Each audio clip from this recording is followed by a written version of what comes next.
Salam sejahtera bumi putra Indonesia. Hari ini merupakan momentum bersejarah bagi kita semua, di mana hari ini kita semua dihadapkan pada pengharapan baru dengan dilantiknya sahabat-sahabat yang bertemakan reideologisasi Aswaja sebagai wujud gerakan demi terciptanya kedaulatan pergerakan mahasiswa Islam Indonesia. Tentunya kita telah meletakkan sebuah mimpi yang dirangkai dalam visi dan misi yang dijalin dalam sebuah harmoni untuk menciptakan sebuah revolusi yang bertujuan untuk menghapuskan diktatorisme, kolonialisme, dan kapitalisme dari bumi Nusantara. Sahabat-sahabat yang saya banggakan, ingatlah, hari ini kita telah membuat pengharapan baru di tengah-tengah suramnya kondisi masa depan bangsa Indonesia. Bangsa ini hampir putus asa, sahabat-sahabat, karena setiap tahun kita selalu menciptakan sebuah resolusi, kita selalu menciptakan pergantian pemerintahan, setiap pergantian presiden kita meletakkan sebuah harapan yang sangat besar. Tetapi apa yang terjadi? Rakyat masih kelaparan.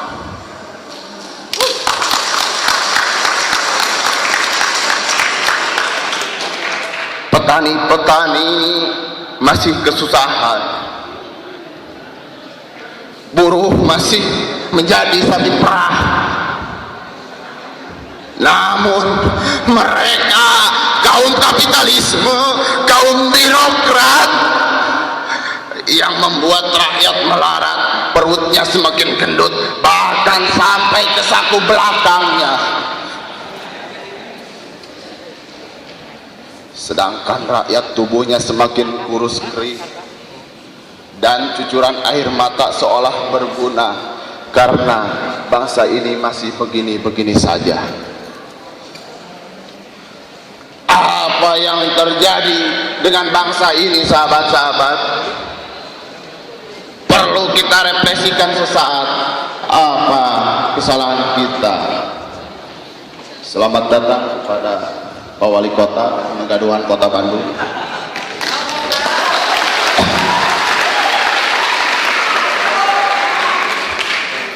Masih ingatkah guyonan almarhum Gus Dur, tokoh panutan kita semua, yang menyatakan bahwa bangsa Indonesia merupakan bangsa yang bukan-bukan? Ya, karena bangsa Indonesia telah keluar dari jalur dan keluar dari identitasnya. Hal fundamental yang menjadi identitas nasional dan ideologi bangsa seperti Pancasila dan Undang-Undang Dasar 1945 hanya dijadikan tulisan-tulisan tanpa pemaknaan dan tanpa pengejawantahan.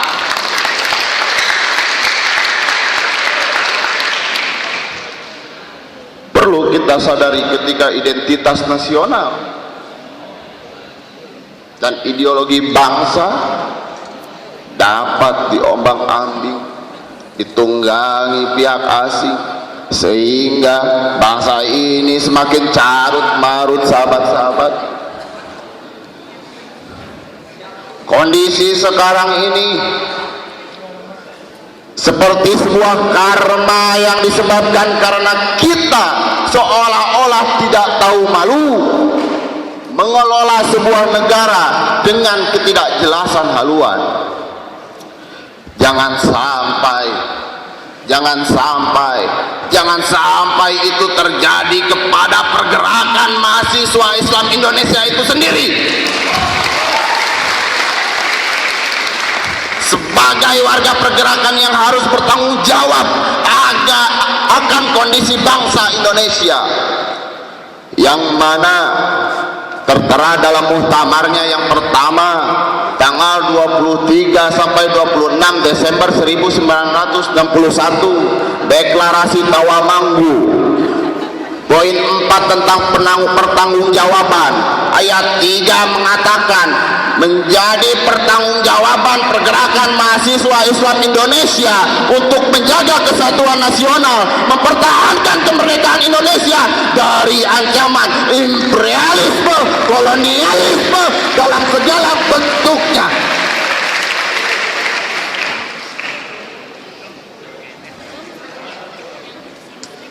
Maka saya berharap dengan semangat baru ini, sahabat-sahabat yang akan dilantik ini ibarat berlian yang tertutup oleh lumpur.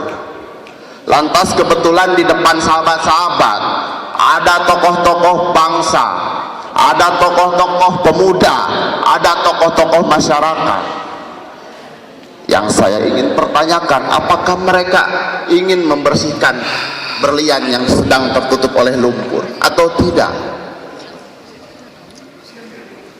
Begitupun harapan saya terhadap pergerakan mahasiswa Islam Indonesia harus menjadi contoh yang baik. Pergerakan mahasiswa Islam Indonesia harus memberikan cahaya di tengah kegelapan. Pergerakan mahasiswa Islam Indonesia harus menjadi harapan di tengah keputusasaan. Jangan sampai ideologi pergerakan mahasiswa Islam Indonesia digadaikan demi sebuah kepentingan.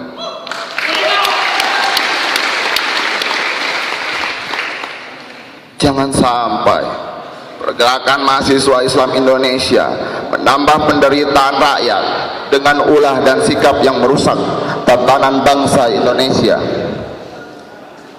Sekian dari saya. Wallahu muwaffiq ila aqwamit thoriq. Wassalamualaikum warahmatullahi wabarakatuh. Merdeka! Merdeka! Merdeka!